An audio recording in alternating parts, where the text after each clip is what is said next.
Hello friends, my dear students, myself Wandhare Sheetal from Rayat Shikshan Sanstha's Rao Bahadur Narayan Rao Borake College, Sirampur.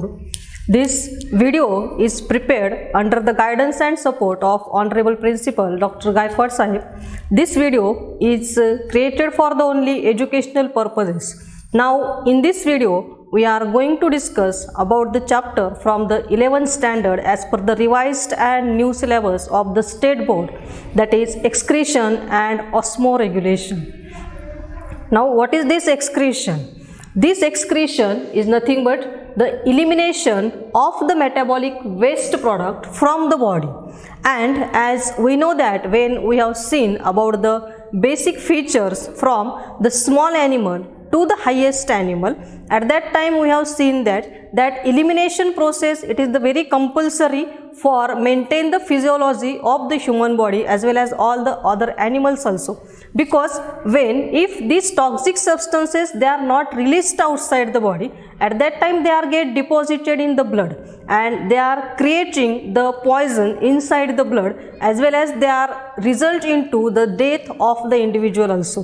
For that purpose, that elimination of this waste product is compulsory required to get outside thrown in the form of the urine, in the form of the urea, in the form of the uric acid, in the form of the ammonia from each animal body. And this complete process, when that waste product in the form of the nitrogenous waste, different derivatives they are get produced as per the evolution of the animal. These derivatives that may be shows that simple to the complex, and this nitrogenous waste is released to maintain the normal metabolic processes of the body.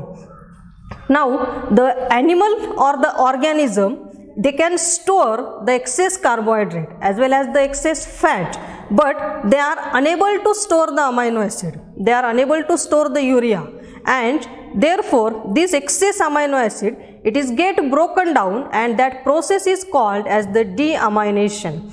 In this process, the amino group is separated from the amino acid and the formation of the ammonia takes place. This toxic ammonia, it is either excreted or may be converted into the urea, uric acid, then other forms, and this it will be get excreted outside the body. This ammonia, it can be get broadly classified into three different types based on this nitrogenous waste, and this ammonia, it is the basic product of the deamination process.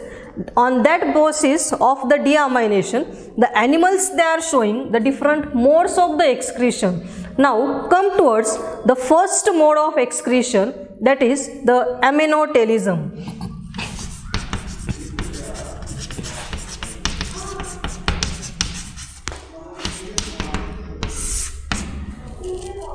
Now what is this aminotelism is?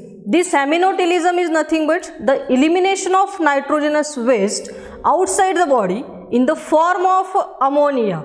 That is called it as the aminotelism, and it is the basic, this ammonia, it is the basic of the nitrogenous waste, it is the basic in nature. The elimination, it can maintain the pH of the body and the various catalyzed enzyme that will be get synthesized during these excretion processes. Now this elimination of the 1 gram of ammonia, that will be required near about the 300 to 500 ml of water. This ammonotelism, it is mostly find out in case of the invertebrates. It is found in bony fishes. Along with that, it can be present in the aquatic amphibians.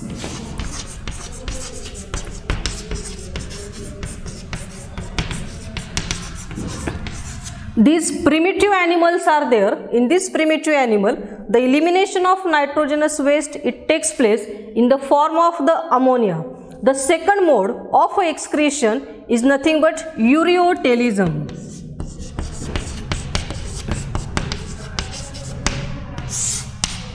Here, this ureotelism is nothing but the elimination of nitrogenous waste product in the form of the urea, and here the elimination in the first case that the ammonia, it is the main important product, And in this second case, here the urea, it is the major product. In this, the elimination of nitrogenous waste, it will be takes place with the help of this urea, and it is called as the ureotelism. This ureotelism, it is less toxic than ammonia. That urea is less toxic, this ammonia, it is the more toxic. This ammonia, it requires the maximum water, that is 300 to 500 ml for the 1 gram elimination. As compared to that, this urea, it requires the less water for the elimination, means only it requires here about the 50 ml of the water required to eliminate that urea. The most of the mammals, it is the representative example where this elimination, it takes place in the form of the urea. The mammals, it is the very evolved group, and that nitrogenous waste in the form of the urea, it will be excreted with the help of these mammals, as well as it is also found out in cartilaginous fishes. These are some representative group. In this group, that urea, it is formed, or it is the byproduct in the excretory system. Now, how this urea, it will be get formed? This urea, it is formed from the ammonia, and from ammonia it is converted into urea in liver by operating the ornithine cycle, or this ornithine cycle, it will be responsible to conversion from ammonia to urea. For this here, the 3 ATP molecules, they are required to produce the 1 molecule of the urea. Here, the some other aquatic animals also there, they are shows that the ureotelism mechanism. For example, again the shark is also, this shows the ureotelism mechanism. Now come towards the third mode of the excretion, that is the uricotelism.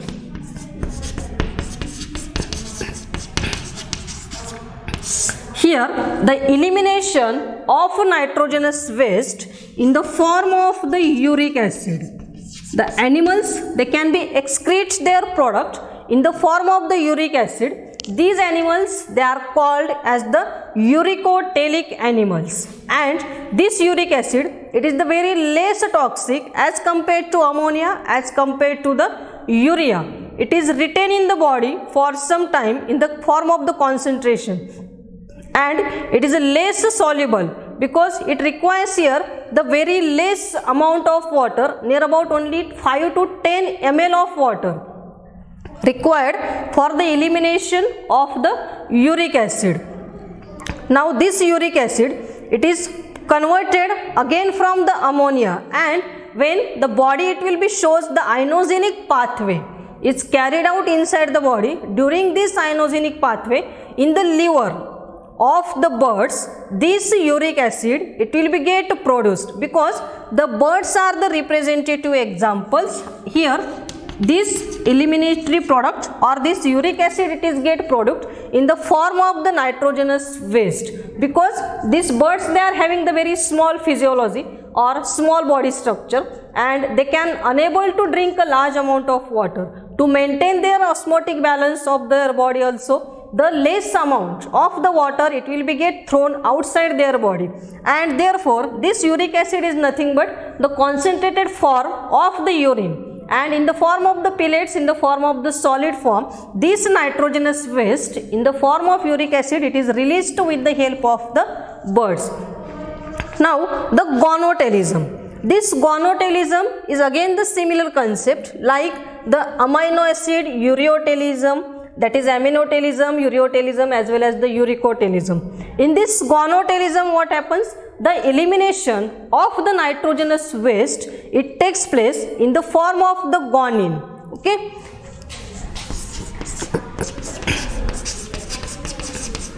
That shows that here the elimination of the nitrogenous waste, it takes place in the form of the guanine, and here the spiders, they are the examples, they excrete their nitrogenous waste in the form of the guanine. Okay, this is about here the definition of excretion and the different modes of the excretion takes place in the form of the different animals, how the nitrogenous waste it will be get released outside the body, that is in the form of ammonitalism, ureotalism as well as the uricotalism. Okay, thank you.